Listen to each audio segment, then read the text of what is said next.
ओए होए साड़ी आ गई है नाल कुड़ियां आ गई भाई ले आए यार नाल की किया है ए फुली क्यों आई है नहीं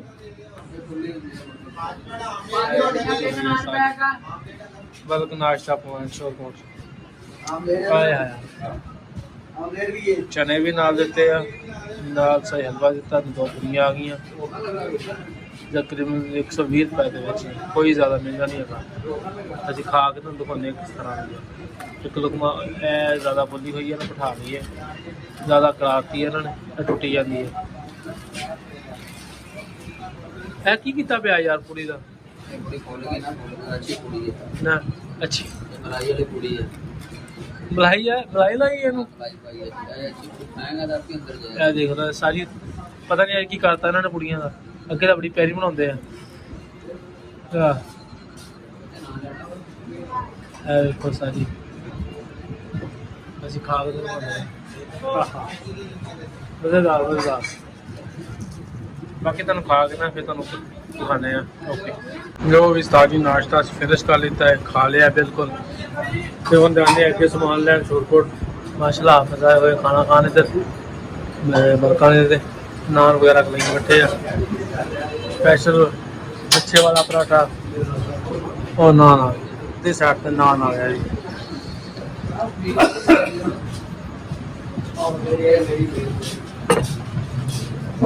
और भी कितना बिल बन गया दो 120 रहता भी है 150 रहता ਸਾਨੂੰ ਕਿਹਾ ਤੁਹਾਨੂੰ ਮੁਹੱਬਤ ਦਾ ਪਿਆਰ ਹੈ अच्छा दे ला 120 रुपए दे रहेगी नंबर दो हाँ वही माशाल्लाह हाफिज़ साहब नाश्ता कर रहे हैं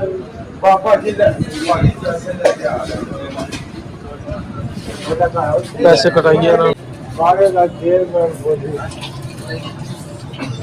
चलो सारी पैसे 120 अच्छा जी मौलवी का नंबर किया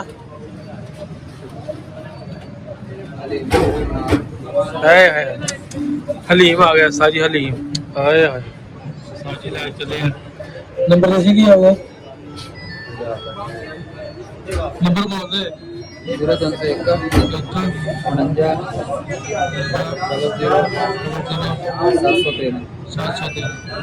नाम की तेरा मोहम्मद अजीम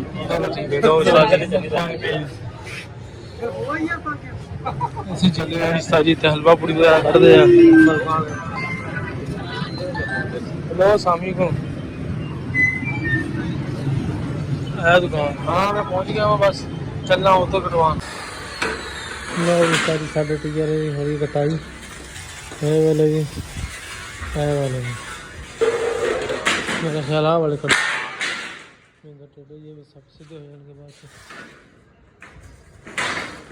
खोला के सारी वाले कटे हैं वाले छाड़े तकरीबन 14 टीयर हम करेंगे वजन देखते हैं वजन कितना होता है 14 टीयर कटे जी वाले सारे 15 फुट बाकी दुकान से तो काफ़ी बड़े बड़े पे हैं 100 फुट पे हैं वाले लो जी दोस्तों माशाल्लाह ही मंडी लगी हुई सी मंडी बाजार लगे हुआ वा तो लिया बच्चा वो बड़ा अच्छे से खलोता है आवाम जा रही है मंडी वगैरह ख़त्म हो गई है रश तो काफ़ी है जिन्हें बंदे ले जाते कुछ बंदे बेच के आते हैं कोई ले जाते मंडी वगैरह चाय स्टाल भी लगे हुआ 327 वाली मंडी है जी साढ़ा रिक्शा वो आ गया जी वो रखा जी अभी बच्चा लिया एक छोटा जहा तो बाकी जाने दुकान के उत्ते दुकान पर जाके दिखाने की लिया है वाला सारा एरिया जितना भी है सारा जितना भी मंडी तो नज़र आ रही है बच्चे बकरियाँ वगैरह इतने लगती हैं